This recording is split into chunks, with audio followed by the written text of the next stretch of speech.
Good morning, good afternoon, and good evening. I think it is time for us to start. Um, so, first of all, I would like to extend a very warm welcome to today's online panel, Digital Governance of Education, Platforms, Policy, and Global Power. I think this panel, so first of all, let you know that this panel forms part of the online seminar series of the European Educational Research Association's Network 23, Policy Studies and Politics of Education. The panel approaches global governance from a macro and global perspective, while also recognizing that the education policy processes are actually iterative, situated, and interconnected.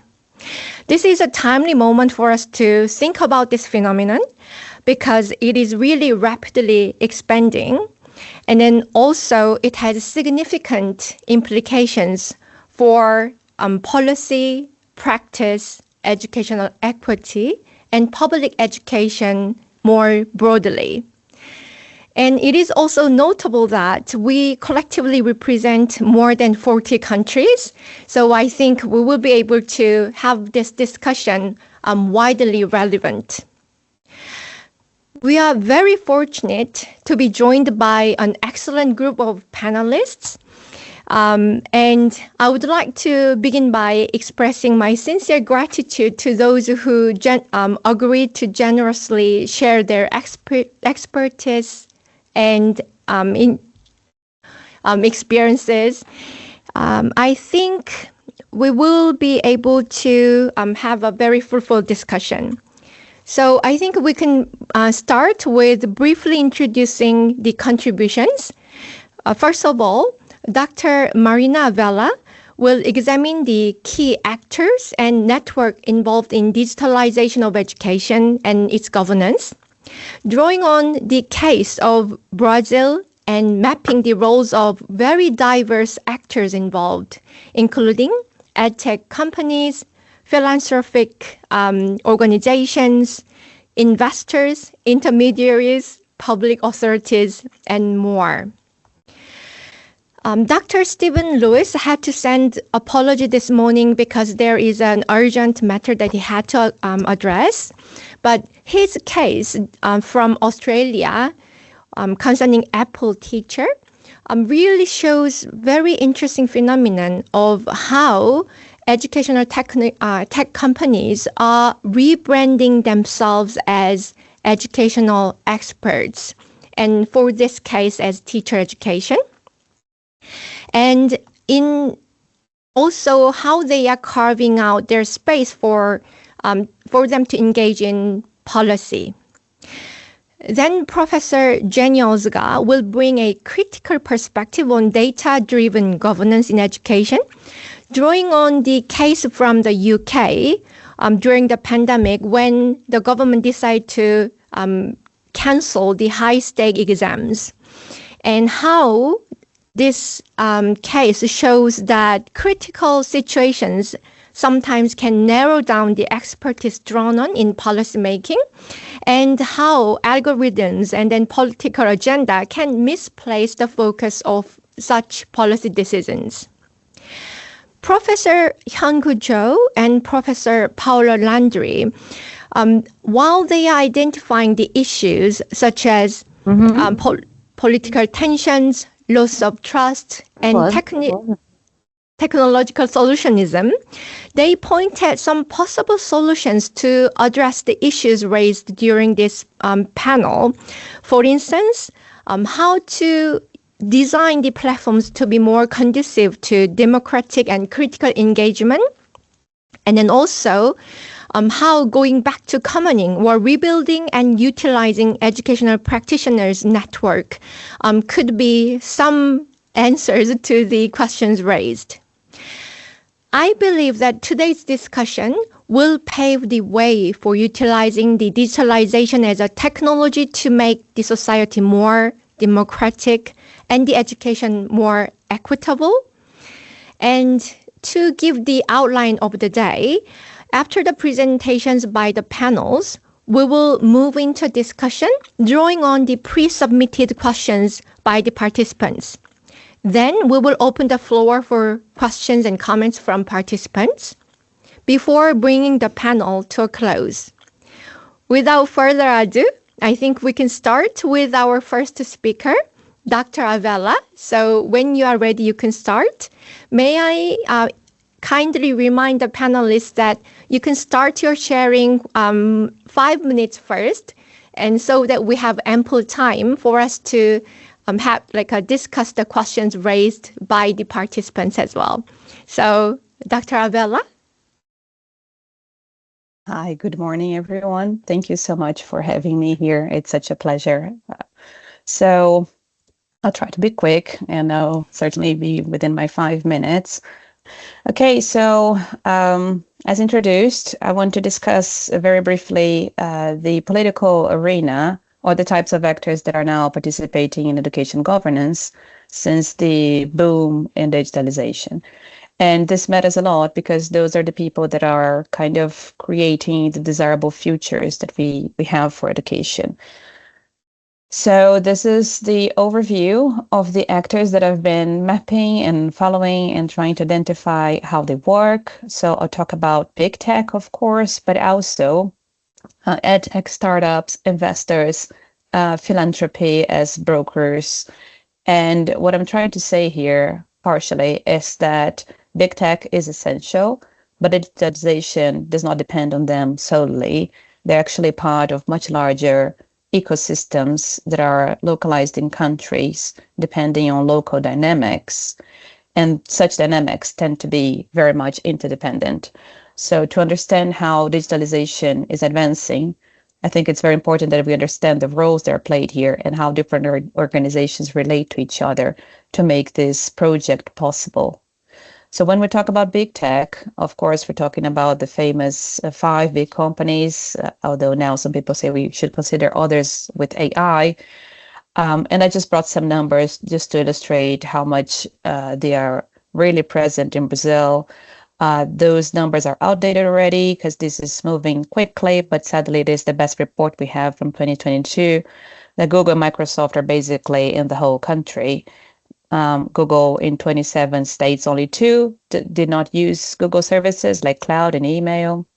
And considering Microsoft, they created a partnership with the Ministry of Education, reaching 38 million students in the country. Regarding edtech startups, this is a very pulverized ecosystem and fastly growing. Brazil has the biggest chunk of edtechs in Latin America. It has grown from almost 600 edtech startups in 2020, moving to almost, a little bit more than 900 last year, attracting about $600 million in a decade.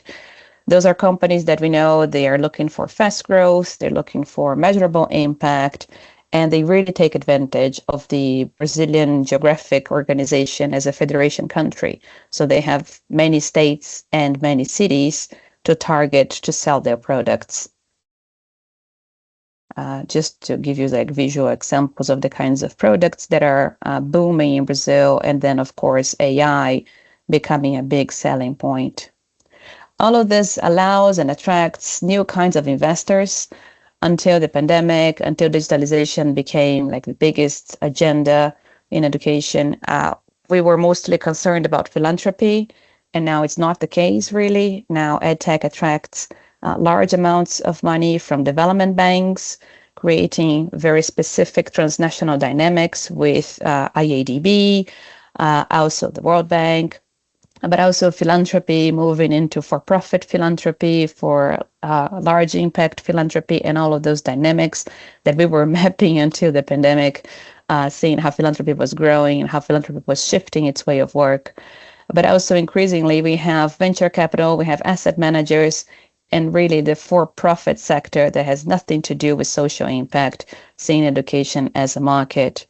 And also companies with their social corporate responsibility sectors, all of them in different dynamics, moving into education. And philanthropy, like I said, was the private part that we were mostly concerned during the last decade or so, and they are very much active, shifting perhaps their operation in education, becoming brokers that connect governments with big companies, being essential here to create agendas that are kind of hybrid. So connecting digital agendas with educational problems and connecting like curriculum and assessment and using education language to connect with digital products.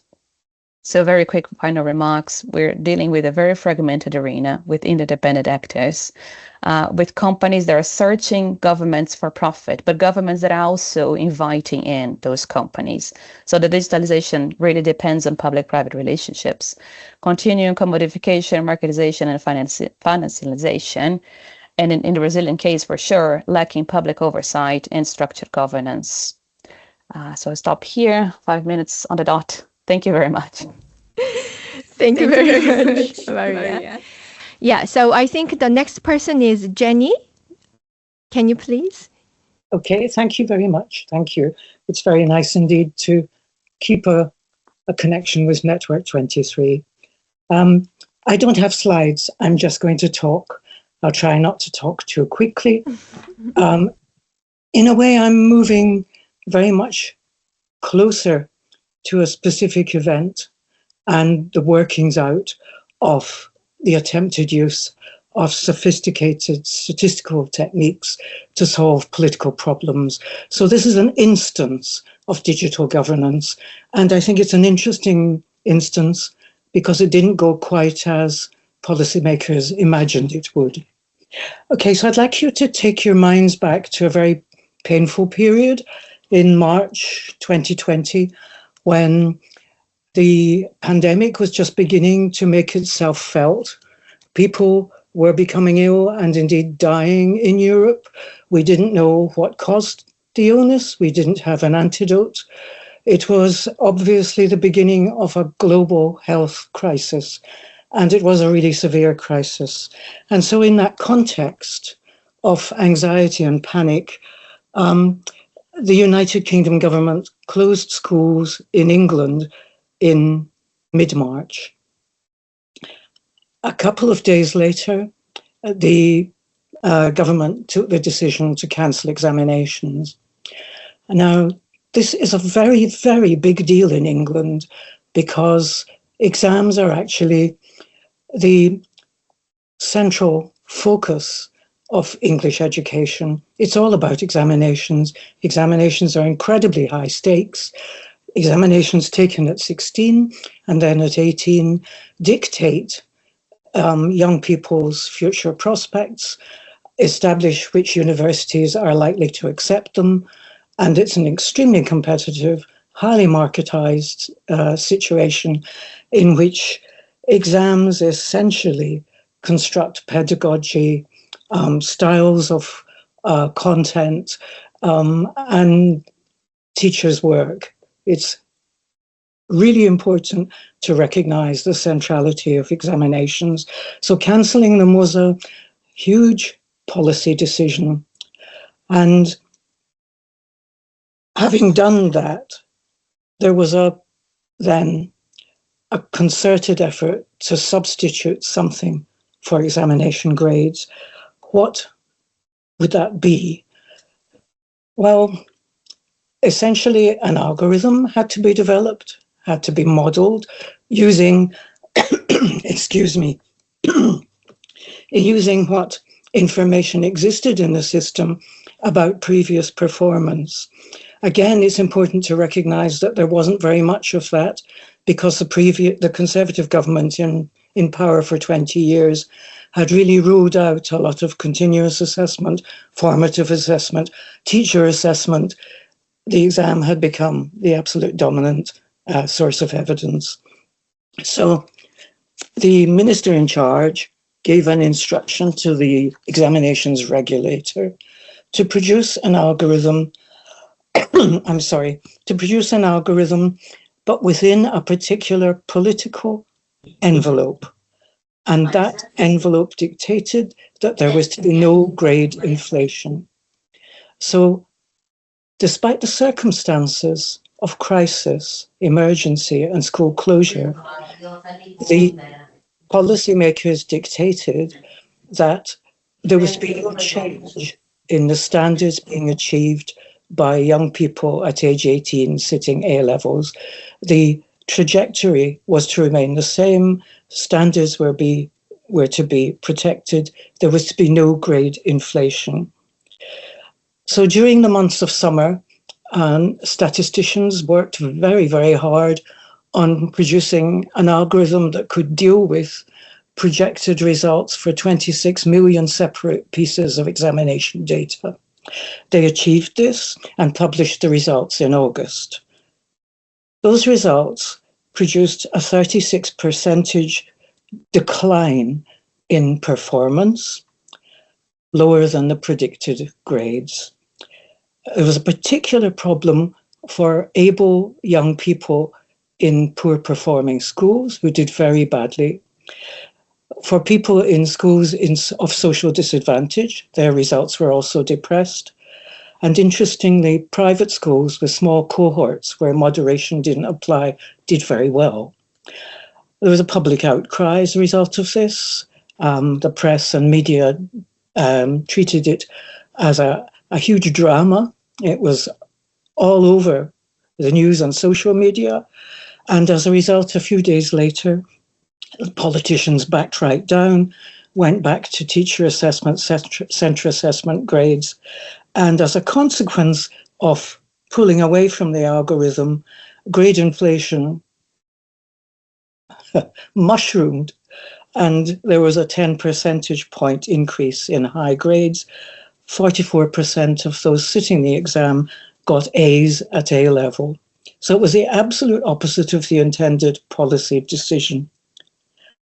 What does this tell us about algorithmic governance and governance by data? Well, I'm not sure I can give you a precise answer. I think there are lots of different ways of thinking about it, and I'll just very quickly suggest some which I hope we can take up in the discussion. Politicians initially attempted to blame the algorithm. I think this is very interesting. So they talked about it as neutral, objective, scientific, and yet it had produced these obviously discrepant results. They talked about it as a mutant algorithm, but in fact, they had to back down because in a situation where the supposed neutrality really exposed blatant inequalities in the system, inequalities of access to support during COVID, inequalities of access to teacher support, inequalities of access to a safe space to work in. It was really not convincing to talk about reliance on an objective and scientific statistical procedure. So politically, it was not a very safe strategy. Perhaps less obviously, one of the things we were very interested by in the interviews that I did, and I should say with colleagues, is when talking to the statisticians developing the model, it was clear that they became more and more focused on making it work and less able to think about why they were doing it. So they talk about a closing down of the process under emergency conditions. They talk about getting invested in making it work so that doing the right thing becomes impossible. I think that's an interesting point. There's a seduction in complex modeling, in building something that can handle that scale of numerical complexity. It's what Schulman and Peters, in their book on algorithmic governance, talk about as a digital cage where human judgment gets replaced by classification. I think this is a good example of that. And finally, it's the ethics of the thing as well that I think we might want to consider. As indicated earlier, statisticians said to us, they didn't think about doing the right thing. What was the right thing in a situation like that in 2020 in England, where everything was locked down and young people were denied opportunities to learn? Surely standards were not the ethical priority. Might the priority have been progression, ensuring that young people actually moved to the next stage without damage to their prospects? Other countries managed to do that. So I think the case possibly reveals using the dangers of using an algorithm as a solution, as a technical fix, because there are situations in which public investment, public interest actually can connect to an agenda that resists that kind of objective, neutral solutionism. I think also it's important to note that in this kind of situation, different kinds of expertise are pushed to the side, and statisticians become completely in charge of the situation. Alternative knowledges are excluded. I think my time is up, so I will stop there. Thank you. Thank you very much, Jenny, for this very, it is almost giving us the vicarious experience of at the time and then like the implications. Thank you. So I think now I will invite Hyun-gu to share your case from South Korea. So now we are kind of moving towards like what kind of solutions individual countries came up with or ended up finding. I think, yes, please.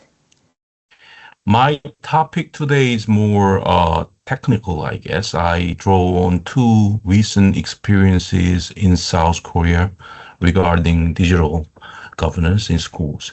So let me go right at it. So my topic is data policy for personalized education.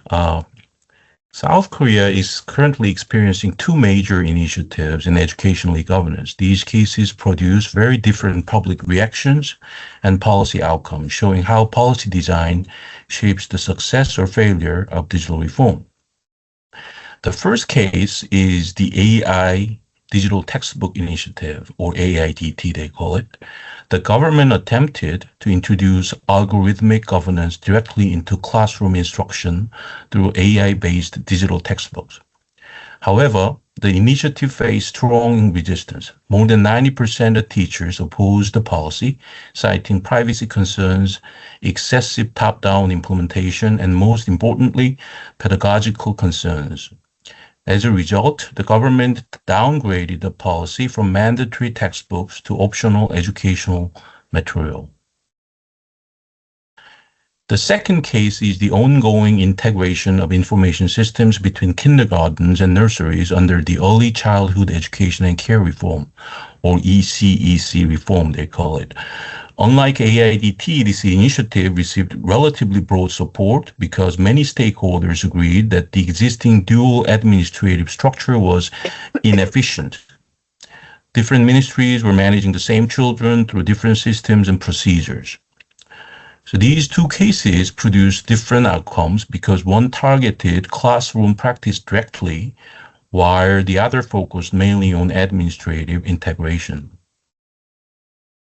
To explain these different trajectories, I would like to highlight the importance of time in digital governance. Today, we're witnessing a collision between the two institutional logics. Governments prioritize speed, standardization, and technological innovation. In contrast, schools and educators rely on gradual adaptation, pedagogical context, and professional autonomy. This creates what I call a temporal mismatch. Technological innovation moves faster than institutional readiness. When policy speed overrides educational context, reforms may become politically symbolic but practically ineffective, generating confusion and resistance. Even the ECC integration project may eventually face resistance if stakeholders believe the system undermines their educational values. So how can we reduce this mismatch? I propose policy sequencing. Policy sequencing means reducing institutional resistance gradually over time instead of relying on immediate top-down mandates. Rather than forcing large-scale reform all at once, government should begin with experimentation, incentives, and limited implementation. In simple terms, carrots before sticks. The goal is to build trust, institutional learning, and technical stability before expanding policy scope. In practice, sequencing can include pilot programs, temporary exemptions, and continuous feedback mechanisms. We also need a strategic pivot that weakens at least one major institutional barrier before broader reform becomes possible. This brings me to the My Learning Data initiative currently being discussed alongside the ECEC information system integration. Before introducing large-scale AI educational platforms, we first need an intermediate institutional testing ground that can demonstrate safety, interoperability, and public trust. Currently, student learning data in Korea is fragmented across public schools and private edtech platforms. This fragmentation may deepen educational inequality. The My Learning Data initiative aims to standardize learning data ownership and allow secure portability across educational platforms. Korea has already implemented similar My Data systems in finance, healthcare, and public services.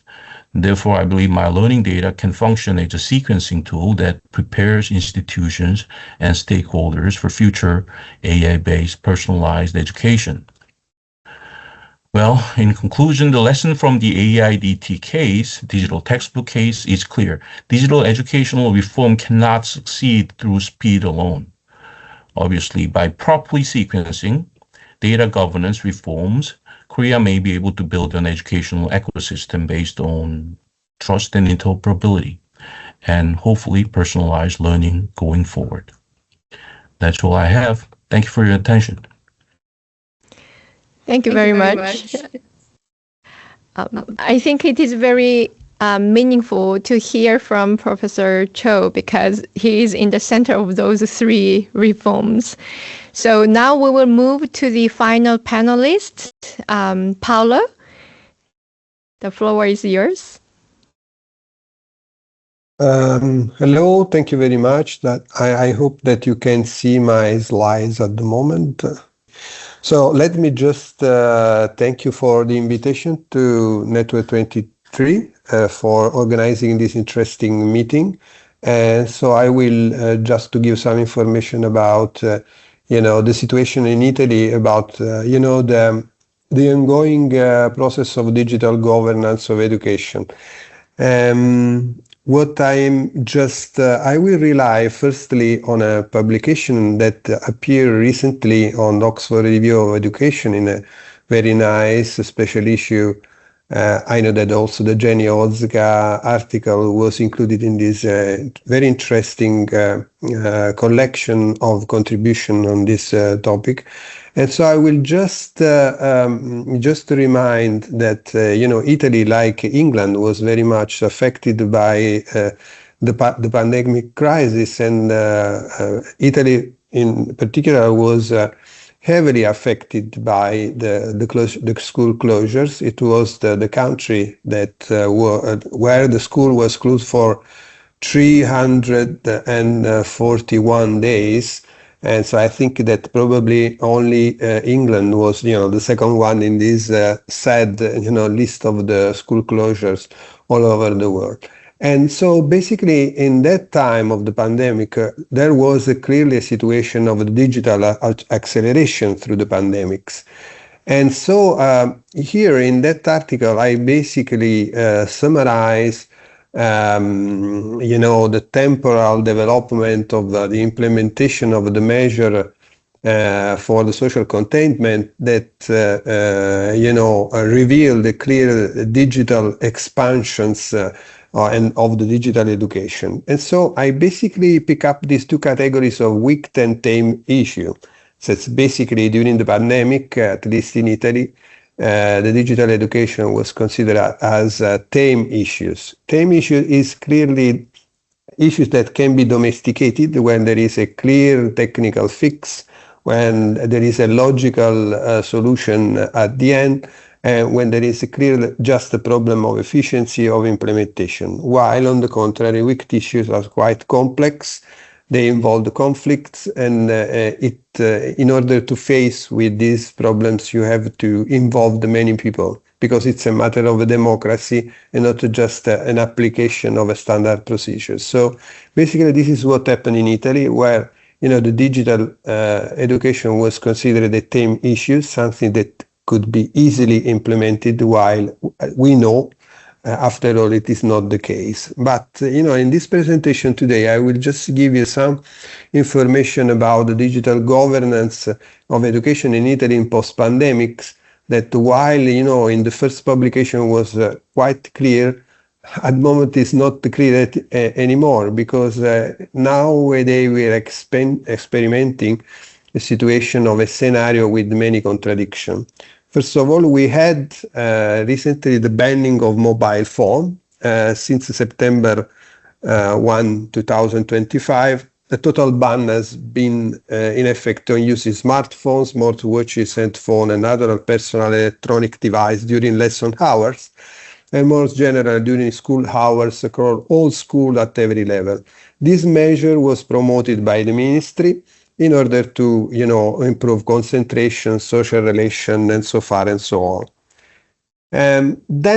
But at the same time, so while there is this policy of prohibition, there is also, the development of neoliberal agenda, and so in a way, through basically the National Recovery Plan, there was clearly the promotion of the idea of digital school, and so also the idea of developing an idea of the school for the digital economy. This is clear because platform, but also generative AI was clearly promoted and also sold, during the school fair. And there was clearly also the alignment of the curriculum to the DigiCom, which is, the European framework for competence in the case of AI. Then we have another policies that was very important, because there was an alignment of the Italian scenario to the regulation of the AI Act that was clear, that was enforced at the European level, and it was implemented even in school. So they developed many guidelines in order to give the school opportunity to deal technically, mostly, with the generative AI, not educationally. That was an important point to raise. Of course, we had at the same time also the acceleration of the platformization of education, and basically there was a huge investment in a public platform called Unica, where there was basically a state platform, and that promoted an idea of personalized learning. We have done several research on this. We have also published a paper, collective paper on this.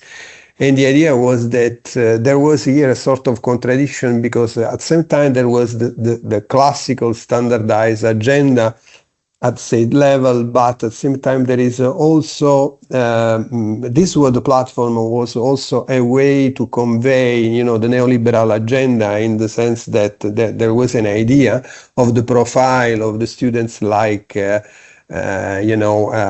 performing students, so far and so on.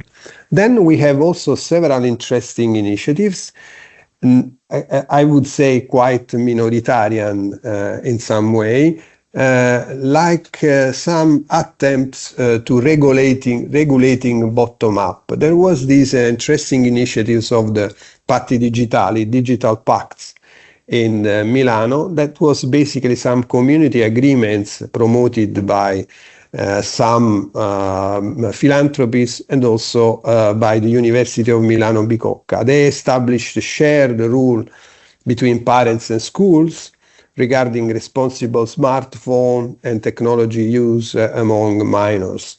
And it was funded into 2022, and to support the families in managing screen time and delaying personal smartphone adoption.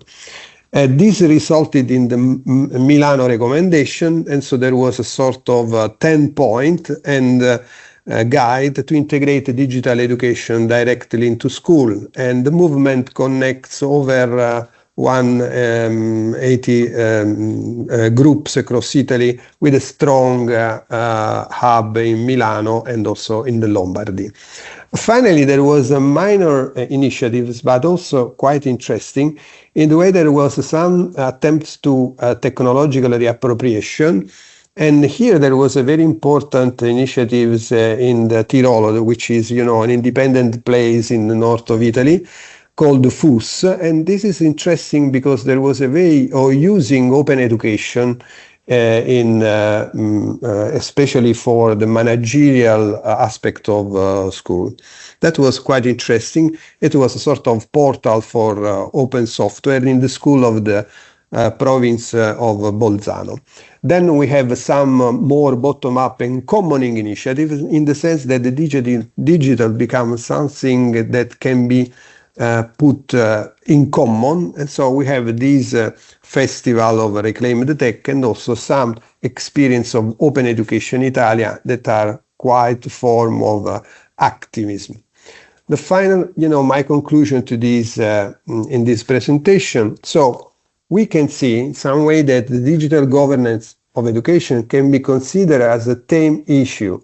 So in a way, it is considered a matter of efficiency. And so there was some easy fix. The logic is regulating by law. The logic is providing new platform, more efficient, more personalized, fostering personalized learning. And so that was a way to frame this question in a very, easy way.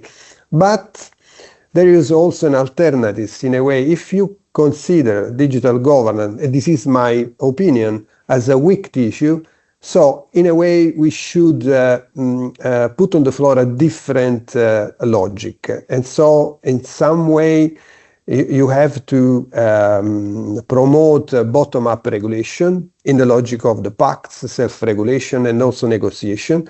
Or if you want to be more critical to the digital, and so you have to promote a sort of commoning of this technological device in order to promote the strategy of reappropriation and maybe the opening of form of radical democracy where the digital is not just perceived some technical and neutral solution, but also a political solution that can be open to democratic negotiation. Unfortunately, at the moment, there is a little space for this open education and critical approach, but probably this can be an alternative that should be considered in the current situation in which we are also experimenting a situation of conflicts and also a diminishing of democratic space. Maybe reconsidering, the digital governance as a weak issue can help us also to make the digital governance of education more democratic. Thank you very much. Thank you very much, Paolo. I think you have raised quite many issues, and then also this very interesting concept of commoning will be very useful for us to move forward in terms of the discussion. And I think it is very high time for us to, while it will be really great to build on the discussion on this panel presentations only. As you all know that I have already asked the participants to also raise questions that can be answered by the panelists. So I will use the next about 20 minutes-ish to hear from the panels about some key questions raised by the participants. I wonder whether you can see the questions that I just shared? Yes, we can see them. Yes. Okay. So the next phase of this panel, what I will do is I'll ask the panel members to take turns to try to answer the questions. There were about 25 to 30 questions, and I was trying to select the ones that are most commonly asked in different words. and also that I think could be like more aligned to this first panel. Some of the questions will be dealt with in the second panel that will occur in November. So may I first draw attention of the panelists about the first question, which is like what policies are needed at the national and municipal levels respectively to consider all the issues that have been raised during the panel sharing. And to put another way, this was quite interesting, like how the participant presented this. It's how more reflective critical policymaking might look like, alternatives to datafication when we consider the erosion of consensus and the loss of a shared concept of the public interest. So may I ask the panelists to share your views? I will just call out the names by the order I see on my screen. So the first person will be Jenny. May I ask your view? Okay. I will answer quite honestly that I have never been very much persuaded by the need to respond to questions about how to improve how governing works. That's not our job. Our job is to try to understand what they're doing and to make that available to the public. I don't mean to sound so negative. It's just that the pursuit of improvement is sometimes a bit of a delusion. But I will try now to address the specific questions: balancing data, privacy, governance, innovation, reflective critical policy making. Well, I suppose the obvious thing that comes to mind is a way of reversing the centralization of policy. Something reasonably realistic in terms of reviving local democratic participation. Again, I'm speaking from an English context, but I think this applies more generally. The loss of power in municipal areas, in state systems, the centralization of state authority combined with neoliberal agendas has excluded and reduced the amount of capacity for local decision-making, local knowledge generation. And I think that during COVID-19, there were some very interesting examples of bottom-up, community-based knowledge production that were very intelligently focused on solving problems, that shows that that capacity is there around data, but also around other things. So that kind of restoration of the local and also of professional organization and unionism would be the directions that I would tend to suggest.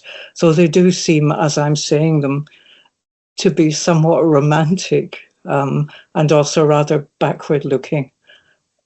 It's the best I can offer, I'm sorry.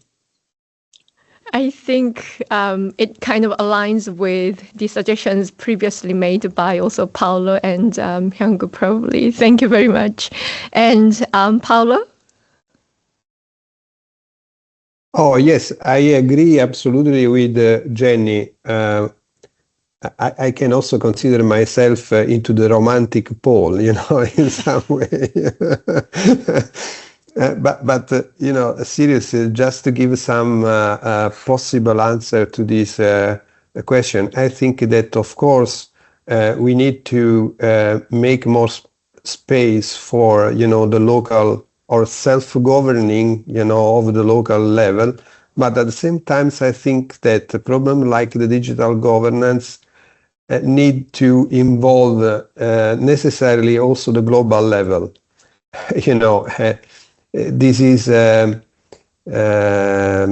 no way that in some way to come to terms with the big tech. If I make, I know that this can be an impossible task, But as I've also illustrated very well the case of South Korea, and also I appreciated a lot the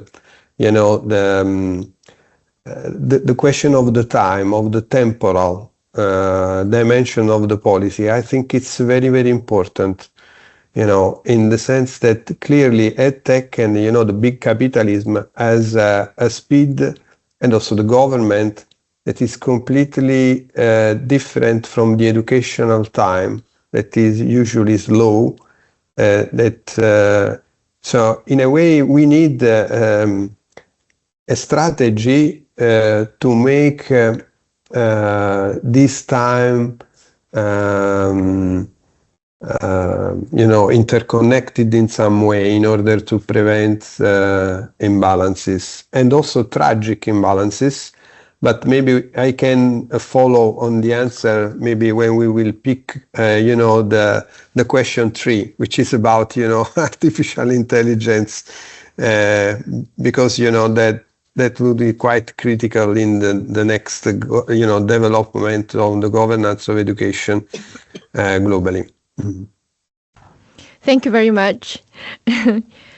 Yeah, so I think nowadays we can hear about the temporality of policy making quite a lot, and it is indeed very important. Marina? I feel like a child in the classroom trying to hide away, being like, no, don't call me out. So my reflections here, and appreciate Jenny's point, because I agree that we walk on a thin line here on understanding what's happening and trying to think otherwise. I'm not sure if we alone are the ones to do that. I really think this is a more collective efforts that we need to do with social movements, with governments. I think it's a bigger discussion. But anyways, my 5 cents here, I think there are issues of governance structure, of regulation, and public infrastructure and funding. And I'll explain what I mean by that. So in governance, I think we really need better infrastructure of governance, meaning boards, meaning spaces for decision making, and strengthening them. Just to give you like an example of a lost opportunity, the biggest policy of connectivity in Brazil, they did create a public oversight board that was supposed to have different kinds of institutions there. And in the 3 seats that they assigned for civil society, they didn't put real society, like civil society there. They put big philanthropy and corporate social responsibility instead of putting social movements and teacher unions, for example. So this is the kind of like structure of governance that I mean, that it has to do a better job. Like we need real spaces of participation where voices can be actually heard and different opinions can be actually taken seriously. Then this relates to regulation, I guess. For example, we don't have any kind of regulations making AI auditable here in Brazil. So it means that it overprotects businesses. They can make all kinds of AI algorithms, and schools and teachers and researchers, we have no way of checking what they do, what kind of data they collect, how they process that, for what kinds of uses, because all the regulation protects the business side, because they need to protect the algorithms, otherwise other businesses might steal it and so on. We understand that. At the same time, there is no safety for users. There is no way for researchers to understand what's being done. So I think regulation has to do a better job on this side as well. And then lastly, there is little attention paid, I guess, to real infrastructure like data centers, proper public or open platforms to compete and create alternatives to big businesses and big tech. So we're all kind of held hostage to the big tech part, whilst we don't find a way to use, or well, sometimes we do have, but they are not sufficiently developed, so they don't work well. And then in the end, users are all like pushed to going back to the same tools. So I think more funding and public infrastructure to try and change the balance of things. So yeah. Thank you very much, Marina, for the thoughtful sharing. I think we are hearing this theme of voices from the citizens and bottom up, and the idea to provide the space of voicing out through the system rather than a sporadic and then chance opportunity. I think it is really important. Thank you very much. And finally, Hyung-gu. I'm really interested by the comments or presentation made today by professors, and I totally agree with that. This issue is a wicked problem, and algorithm-based pedagogical model seems to face a lot of resistance in classrooms. And I was involved at the end evaluation stage of the AIDT textbook, and I was involved in the designing stage of the ECEC integration project. And throughout those two projects, I learned that in the field of education, you don't play with pedagogical issues when it comes to information system. If you do that, then you get tangled into this theoretical or philosophical debate where information system cannot deal with very properly. And when I was asked questions about what we have to focus on designing this merger of this information system, my opinion was basically don't go into that main concept of pedagogical process or whatever practice they have at school, because if you go in there, then you will be, in big trouble. And our motto was to reduce administrative time amongst teachers, increase eye-to-eye contact time with children, with improved information system. It's basically administrative from the beginning to the end. So if we focus that way, then we had a lot of resistance, but it was manageable in a way that we can persuade them. And I know at the end of the day, this algorithmic, process will be there, but there should be a lot of discussions at the municipal level on the process and design of this system. But when left to the municipal level alone, I feel nothing ever really changes due to interest groups and their own status problems, especially in the ECC problem in South Korea. So my experience tells me that the national government gives the direction and funding, but only as to the administrative functions of the information system. And when it comes to pedagogical issues, then bottom-up discussion has to take place. Otherwise, the whole information system initiative will just go down by political resistance. I mean, they're very conservative in a way that, when asked in abstract terms, they all say, yes, that sounds plausible. But when information system comes with certain functionalities, I've never seen this huge resistance. In 10 years period in South Korean politics, all these teachers come out and say something, then it becomes a national issue. So, when we talk with concrete functionalities of any information system, it has to start with very administrative, effective, efficient system communicating with each other. And then if you're interested in certain functionality that is related to pedagogical concern, then that has to be bottom up, and there has to be some incentive so that they can join in the discussion of how to make this better. In my idea, that was the My Data system. Make it better for them to move information easily, and then portability for students so that they can ask different platforms with the same data that they have of themselves, so that there is a better exposure, more exposure, and more chance for discussion on this important issue of education itself. So information system has to start from the periphery and then moves to the center, and there has to be incentives, and it has to be timed in a proper way. Otherwise, this is it was a huge episode in South Korea last year. That's all I have to say. Thank you. Thank you, Hyung-gu.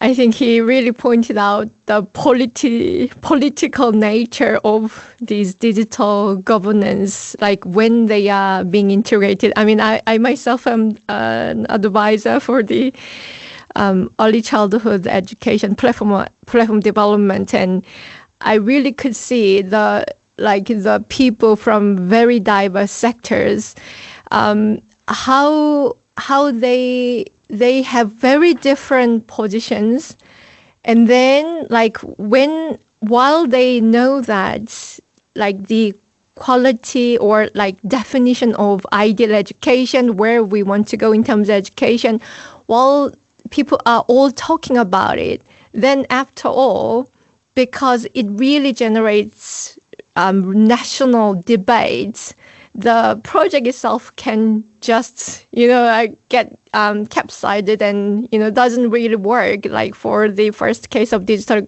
textbook. And then I guess that's why people are trying to avoid this very important focus on pedagogy.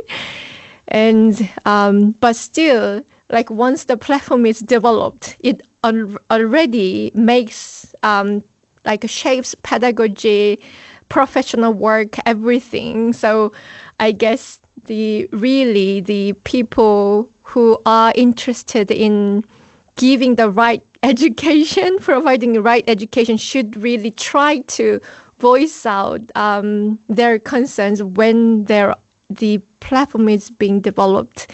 So thank you very much for highlighting the political nature of this platformization and then digitalization of educational governance. Hyun-Koo, thank you.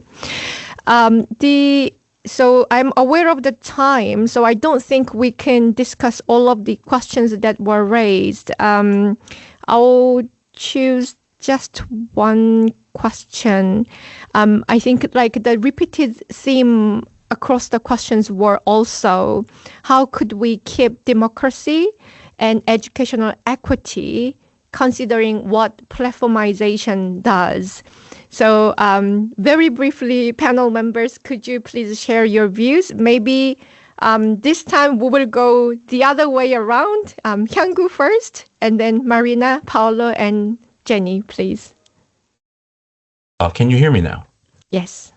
Okay, so that's how we can democratize the digital education governance. Is that? Yes. Yeah. So that's how? the question, right? Yep. How can we keep democracy? Well, that's or social something justice. I see myself as a technical guy. I don't really have much of philosophical, nice comment on it. But it seems to me that there's this ongoing issue, even getting bigger in South Korea or anywhere in Asia also, that digitalization and use of SNS and dependence on it is polarizing political groups into extremes. And if you use those devices at school in early age, then might develop some biased political opinions in individuals. And those are some important topics that are on the national debate these days. And on that matter, I don't really have much of a nice things to say about it, but only to say that I'm still, it just we cannot avoid it. I mean, we cannot get away from it because it's all open there. And it's like the use of AI at school. Even though you ban it, everybody's using it anyway. So I think we have to figure out and deal with some other options rather than really avoiding it altogether. It's like, we can come up with some devices where we can, diagnose some symptoms that can lead to political polarization. We might have some, diagnosis and prescriptions, although they might be crude. We can start with and come up with some more research regarding how these individuals develop political opinions and that hurt or improve democracy at the early ages. And then we have to come with some solutions that are also digital that can appeal to them. Because if I see my kids, I understand it's impossible to make them get away from those devices. So that's all I can say right now. Thank you. Is that okay? Sorry. Yes. So I guess we have to acknowledge that there is potential bias, and then we have to take incremental steps to adjust and then make solutions to address them. If I don't know whether I represented your ideas well. Now, Marina, please. Well, when I addressed the first one, I think I mentioned the key points that would also answer to the second question, I guess, of having proper spaces of collective decision making, like public boards, funding for public alternatives, or at least open source alternatives, and taking this seriously in regulation. But since there is the key word of democracy here, I want to take a quick detour in thinking of bigger systems and how perhaps digitalization is taking us further in the wrong direction. The first question also talks about the erosion of consensus. And I think that democracy is worldwide in a critical point. And I'm not sure if digitalization is helping us at all in this. Paulo mentioned commoning, and I think this is a very interesting, growing debate that we need to go back and rediscuss what education is for, what are the social purposes of it, what is the social relevance of it, how does this key in creating spaces where we learn again to be okay with diverging opinions and finding new ways of creating different kinds of consensus and negotiating spaces. And I think schools are key in that, both for adults, for teachers and parents, but mostly, of course, for kids. And I'm not, like I said, I'm not really sure that digitalization fits in well in this picture. And I think we need to reimagine if digitalization is going to be part of this commoning exercise of schools, how we can rethink digitalization. I'm not sure, again, if the whole debate of personalizing content, if this is helpful in the exercise of commoning. But anyways, talking about practical things, I think the first question I addressed the key aspects that I see in making governance more participatory and therefore more democratic. Thank you very much for re-emphasizing the importance of systematic integration of the public voice. Thank you. Now, Paulo? Yes, I'm just, I would like to follow up what Marina was just, saying by considering that probably we should remind every time the political nature of the digital governance of education. And just to make a quick statement, we just transform it from a matter of fact to a matter of concern, and this should be something that we need to do it every time, because otherwise we get in the trap of the logic and also the rhetoric of the digital government. But I want to just quickly to come back to one reference that was interesting that Marina said that in Brazil they have no regulation for the AI, and that you know that in Europe we have a regulation of AI, and I would like to be this raises also an important question, because for example in Italy, when there is, but also in all over the Europe, you can have the regulation, but the problem is that if you have a convergence between the neoliberal agenda and the conservative agenda, so in that case, even the implementation of a regulation like an AI that in principle could be very, a good things, it turns to be a sort of an authoritarian and also a regime of prohibition. So my warning, about regulation is fine, but it depends on what kind of a regulation, what political discourse, what kind of constituency you have, you are mobilizing in order to implement, this regulation in an educational way. I'm speaking about, making the digital relevant for an educational point of view. And so this is my last point about the commoning. It can enter into the, in the picture, because, when you making something in commons, it became clear that what is making in commons is open to discussion, to self-regulation, and a different kind of regulation, not just a top-down regulation, because otherwise, the risk is to get back, to the old discussion about governance and government and so far and so, just a clarification. Thank you very much, Paolo. Yes, commenting, and also, like, you really rightly emphasize the, to carefully look at how things are enacted. So the regulations themselves are there. And then, like, one of the participants raised the question, what regulation should there be? But I interpreted it as, like, there are regulations, but how will they be enacted? And then, like, are they really actionable to keep what is really important in education? Finally, Jenny? I think I'd like to endorse what Marina said, and also perhaps suggest that we could focus more on explaining and revealing how digital governance is linked to depoliticization, and how, in fact, these are deeply political sets of issues that require to be dealt with within the frame of politics, not policy. I think we sometimes become a bit fixated on explaining what government's doing, instead of saying politically what values are being represented here, what interests are being served. The good old-fashioned basic social science question: who profits, who's not profiting, who's excluded, who's included. And that, I can see instances of this in research on algorithms that exposes their racist biases, their sexist biases, their classist biases.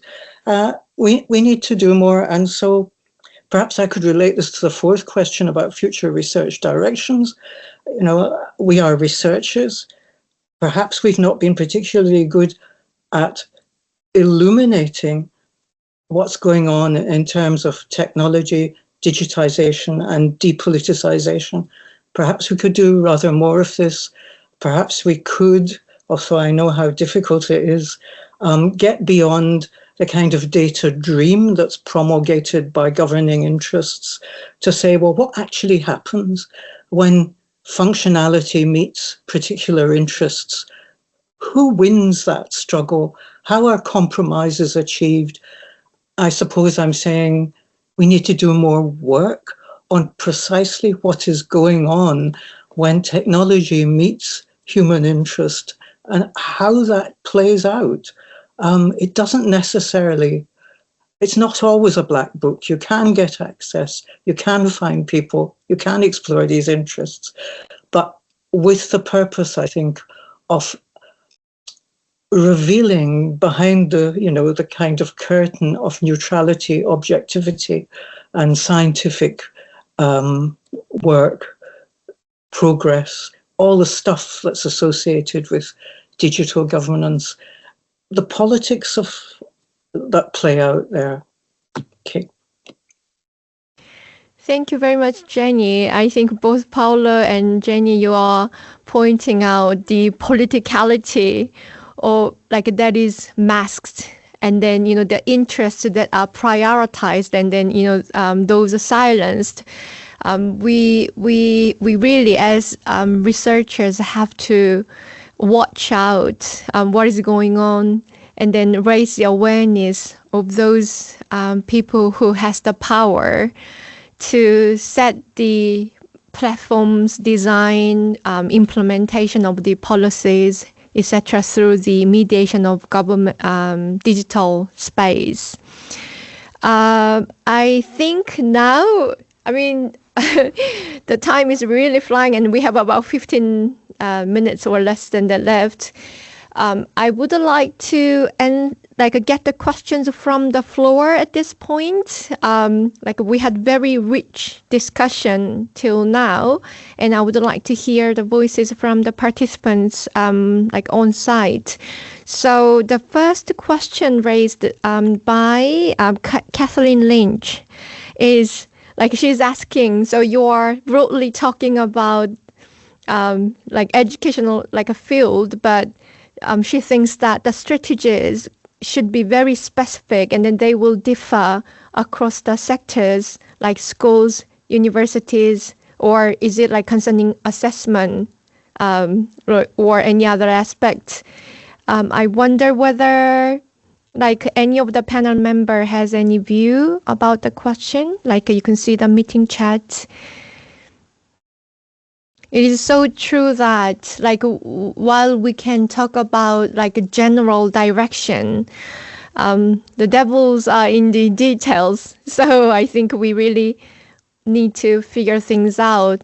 Jenny's case is about assessment, and also Stephen, who is couldn't join us, he was talking about teacher education, and all these are bringing up different aspects of issues, and how political nature plays into that.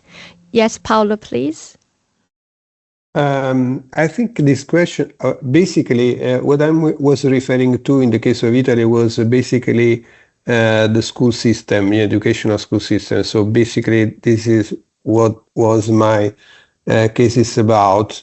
But I think that beyond this question, there is a point, a very interesting point, because in a way, when we started to use this term, digital educational governance, in a way, the digital was considered as something that it was, clear, and the discourse with, it was a singular object. But nowadays, not anymore the case. And this, raised probably some interesting, the last question, Tai, that you have put in in this this list for us, the future research direction.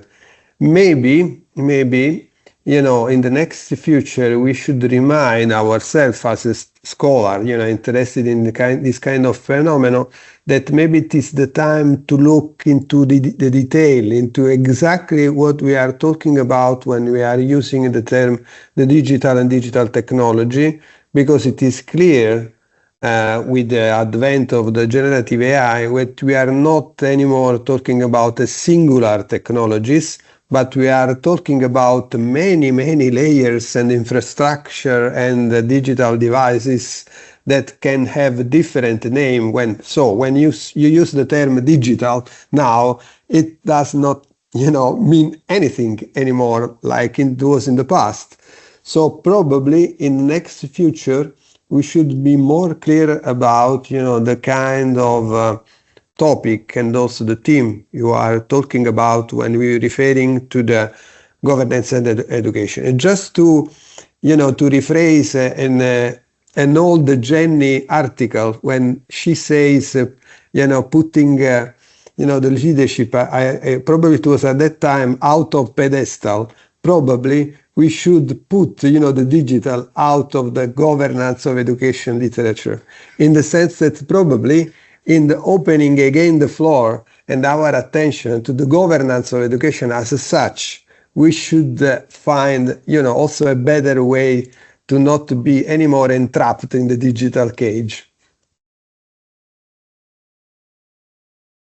Yeah, I think, it is really not easy, but very important to define this boundary of what we are talking about and what specific mechanisms are we referring to. That's when we can actually address the question of how to deal with it.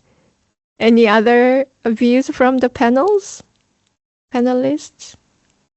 Well, if I may, it's when we talk about democratization of governance on data policy, I always had this idea. Well, it's they are very sensitive about their own academic records. I guess any place is the same, but if in Asian country like South Korea, they are very sensitive. But when it comes to their money or their health, it's also very sensitive information. But technologically, we have this system where the ownership of this data, individual data, belongs to those individuals, and they can choose where to use it. And when we talk of governance, we talk about national government, municipal government, but we also have to focus on individuals, where they can use their data, proactively or voluntarily, making sure that they have the records of how it's used. If we sign up for certain platforms, not knowing where your individual data is going to be used, then I think it's to the detriment of those individuals. Whereas in finance and other sectors, they all keep track of how those information has been utilized in other platforms and firms. So why not thinking about introducing that kind of, mechanics where obviously these are students, so you have to talk with their parents also. That's the complex issue there. But when those two, or parents and those students themselves, can keep track of their data being used by public platforms, or even in some cases private edutech companies, I think that could change the dynamics of talking about who's in charge of those data and how can we manage it more safely, because we have all these other fields where this My Data ecosystem is being developed right now. So that was my idea, or my approach to this issue of democratization in data governance in South Korea. That's my comment. Thank you, Hyung-gu. I think your feedback nicely leads to the next question raised by Mentes Segmokas. He is saying, it seems it is not so much digital governance itself, but automation of the data collection, dissemination, etc. So, and I think this is quite much discussed. So data ownership, and then when it is initially agreed, between the organization or government and the platform developers, the agreement, it seems, can go out of hand once the platform is there, because there is not so much scrutiny as in the design stage. And then later, when it is really used, and then the updating of the system, etc., is not as much scrutinized, and then how the data generated is used, and sometimes the difficulty of actually controlling the data usage as an individual. So any views from the panel members on this question raised by Mentes? I could say something. Shall I?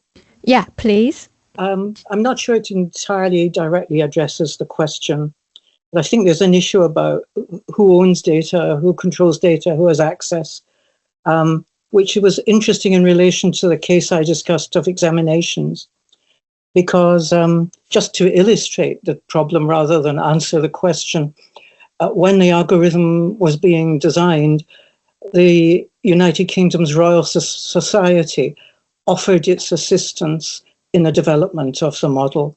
Now, the Royal Society is an independent group of experts, academic experts, but the government said, if you're going to participate, you have to sign a confidentiality agreement, so you won't be able to discuss this. It will not be public. So the Royal Society refused to participate.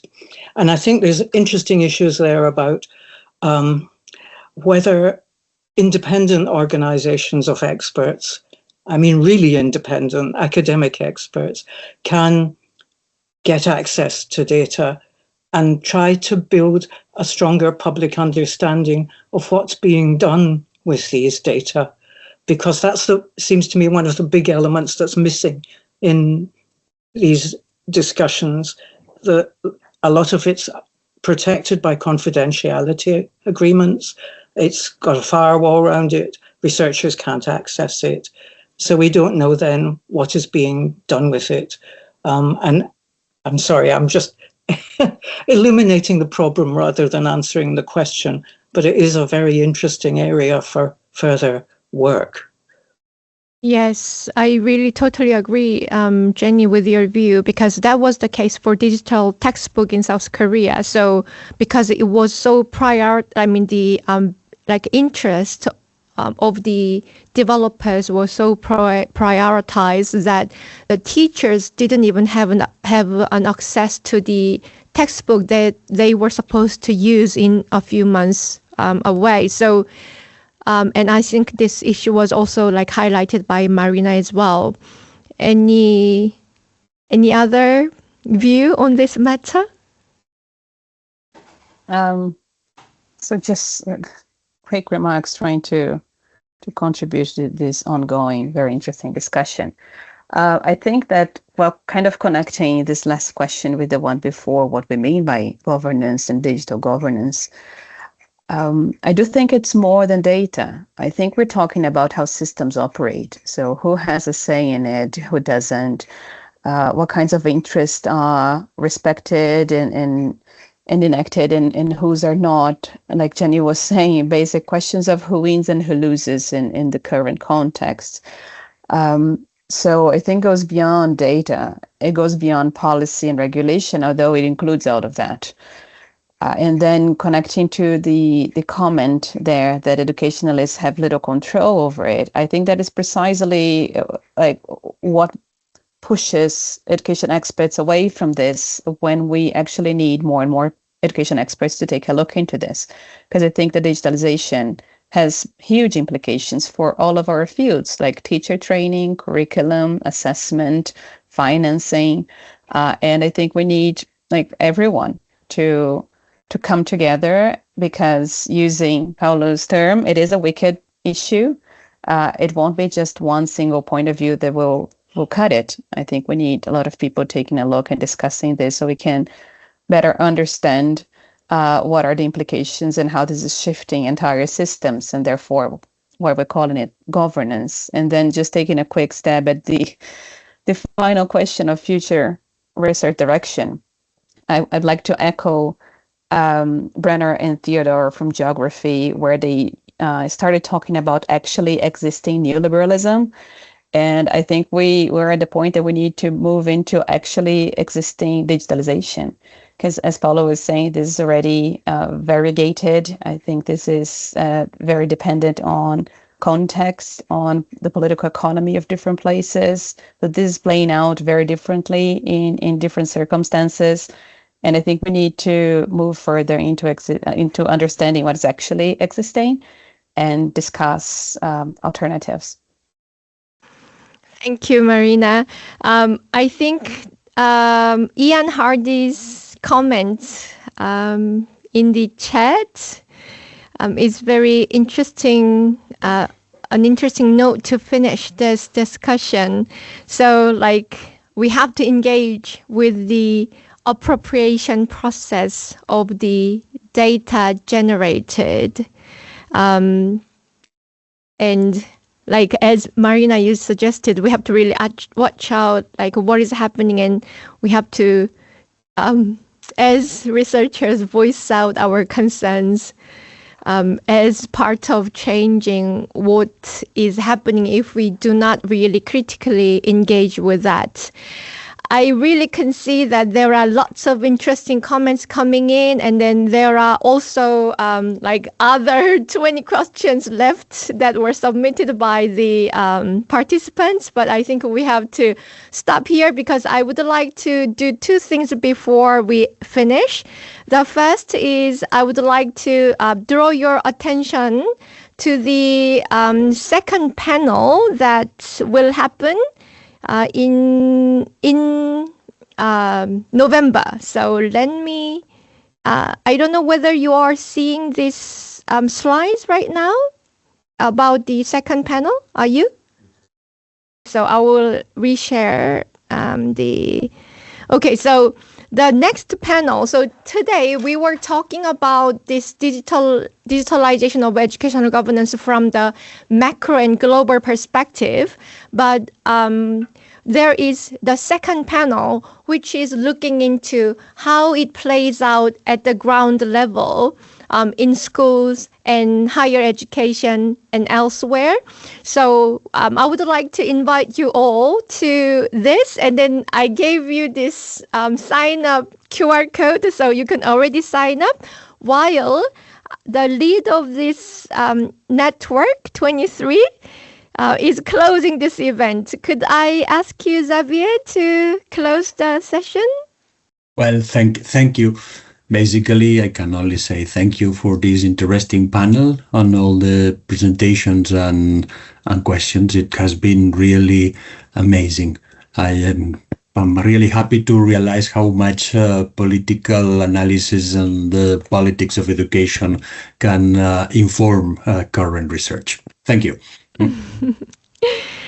Thank you. Thank you really very much for all the panelists, and then also for those participants who raised the questions, etc. We are now closing the event, and I look forward to seeing you all in the second panel in November. Thank you all, and I am really happy to see all of you, friends and colleagues like Anna Cesaroni, everybody. Hello. Yes, lovely. It was very good. Very good. Thank you. Thank you.